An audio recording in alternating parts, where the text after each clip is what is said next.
What happens if you jump out of an airplane and aim directly for a swimming pool filled completely with solid, bouncy Jello? To answer that, we have to look at the work of mechanical engineer Mark Rober. He spent 6 months obsessing over how to actually build a functional pool of gelatin. Rober has the exact right background for a project this ridiculous, having spent years working on the Phoenix Mars lander at NASA's Jet Propulsion Laboratory. His first hurdle was simple geometry. A tiny backyard kiddie pool requires over 40 gallons of liquid to fill. An Olympic-sized pool needs millions. And gelatin chemistry is extremely rigid. The powder requires water heated to exactly 160 degrees Fahrenheit to trigger the hardening reaction. Then, that boiling liquid has to be cooled quickly, but if the temperature drops below freezing, the structural bonds are ruined. Taking a tiny dessert from a small kitchen bowl and expanding it to a backyard swimming pool creates a massive, multivariable thermodynamic trap. To heat thousands of gallons of water, Rober and his team set up 6 55-gallon metal drums on a raised platform, each equipped with its own custom propane burner.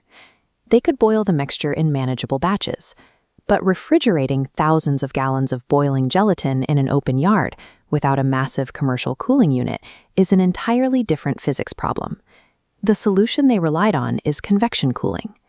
This diagram shows how convection cooling works at the surface level. When you blow on a hot cup of coffee, your breath sweeps away the hot air radiating directly above the liquid, constantly replacing that thermal boundary layer with fresh cold air that pulls out more heat. Rober replicated this exact logic on an enormous scale. For 7 days, they pumped 10 barrels of boiling Jello into the pool each day, letting the cold April night air and an industrial swamp cooler constantly sweep away the heat from the surface. For a project requiring this volume of rapid heat exchange, relying on Mother Nature's atmospheric temperature swings is the only viable, cost-effective engineering solution. When the liquid finally set, the first successful belly flop confirmed that the surface behaves like a massive, jiggly trampoline. This visualization shows the density of water at 1,000 kilograms per cubic meter, compared to gelatin, which sits higher at roughly 1,100 kilograms per cubic meter. Because human bodies average out around 1,062 kilograms per cubic meter, you float noticeably higher and with much less effort in Jello than you do in a standard pool.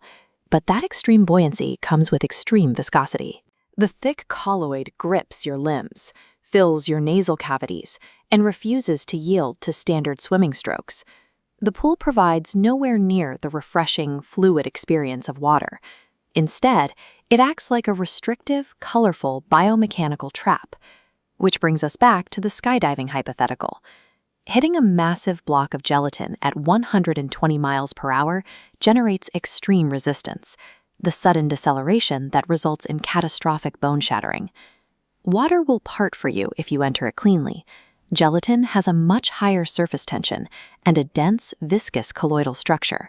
The molecules cannot displace fast enough to let you pass through. You splat instead of splash. Hit it lightly and you bounce.